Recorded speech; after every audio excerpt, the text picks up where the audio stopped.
told me. He became a rock legend when he split his trousers on stage. Proby told the Record Mirror that he dreamed of being a pirate like Blackbeard, Captain Kidd and Henry Morgan.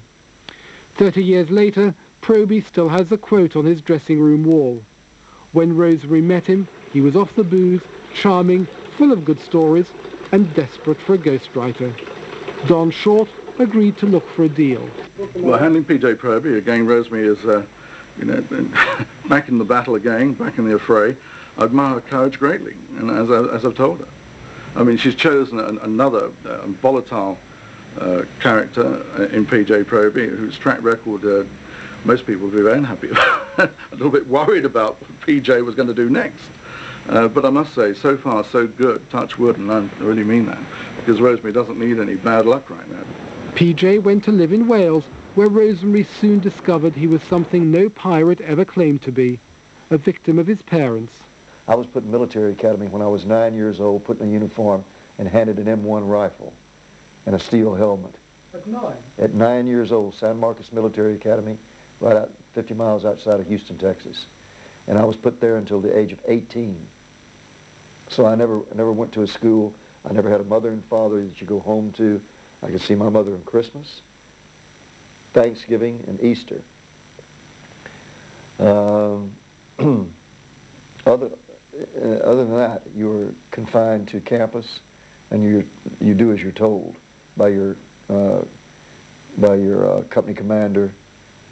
All this discipline left its mark, as Rosemary discovered. What I didn't realize is that he has a real problem with dining, sitting at a table and eating a meal. And we were sitting there, and all of a sudden, he literally exploded. I mean, it was like a volcano or a puffball erupting, and he was rising in his seat and getting angrier and angrier.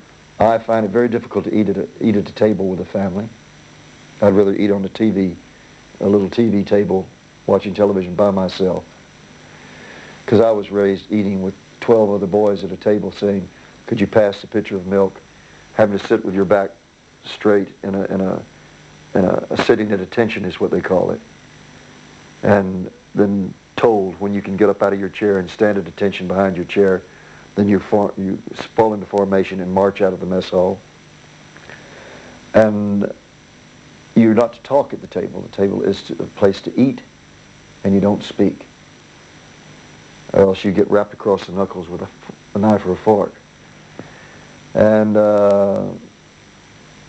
to have the abandon of family life, that you're able to just do what you want to at the table and leave when you want to.